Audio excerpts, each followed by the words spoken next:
Nako, ayaw mag-start. Paano kaya yan? Paano pag nasa alanganing lugar ka? Sa mga ganitong sitwasyon, dapat lagi kang handa. Eto, dapat laging nasa compartment mo itong bagay na to. XM10C1 Jump Starter, Air Pump, Portable Power Source, Emergency Light. Syempre mga daddy, ito yung mga kasama sa package. User manual, storage bag, inflator hose, inflator nozzle, smart clip, at syempre yung device. Nandito yung mga adjustment button at yung mga port nandito sa taas, yung USB, yung flashlight, at yung port kung saan kinakabit yung smart clip at yung inflator. Ito nga, susubukan ko na yung jump starter. Ito yung aking solar power station na malaking tulong talaga, no, lalo na pag gumagawa sa labas. Para siguradong safe, panoodin mo yung video na to kung paano gamitin. Meron tayong tire inflator, tsaka jump starter. Ito yung para sa gulong, no? Tapos ito yung para sa jump starter. Ayan, dito natin ikakabit yan.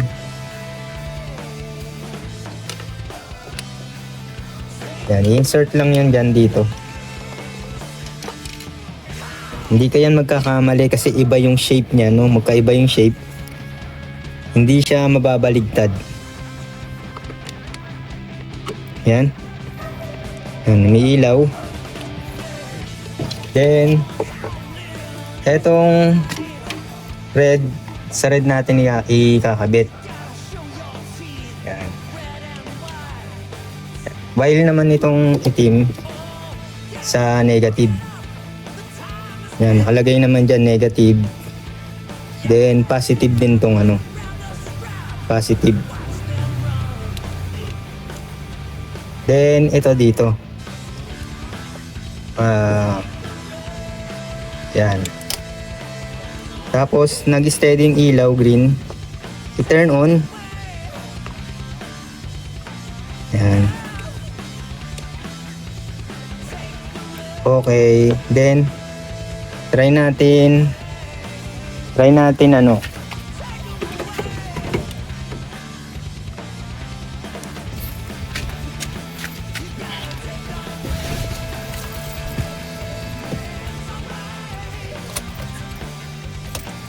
Yun. After mag-start, huwag kalimutan alisin ang jump starter sa battery. Yun.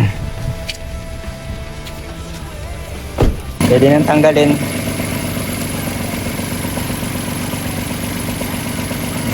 Turn off muna.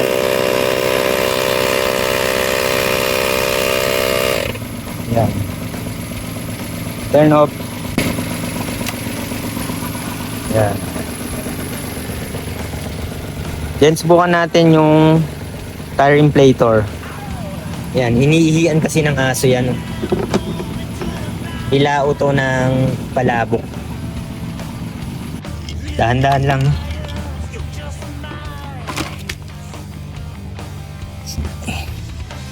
Yan.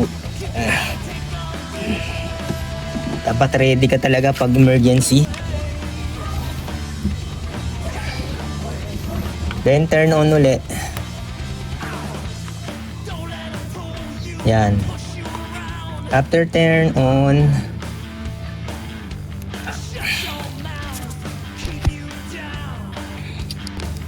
set tayo, no? PSI niya ano 31.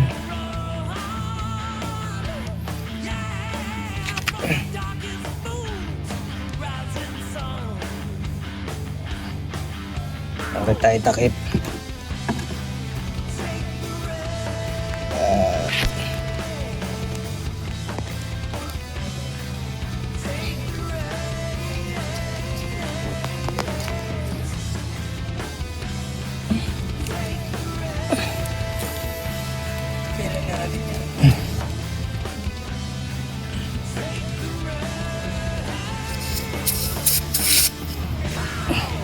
$31. Then press natin to.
kusa siyang namatay. After ma-reach niya yung 31 na sinet, then pwede na natin alisin. Yan. Tapos meron din siyang ilaw, no? Yan. May ilaw din siya.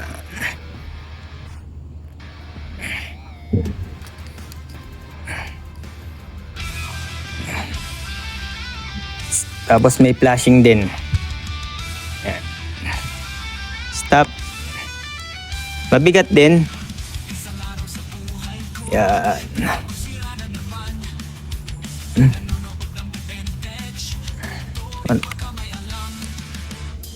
Yan. Ayun, pag i-charge nyo, type C. Yan, pwedeng i-charge sa sa sasakyan o kaya sa bahay.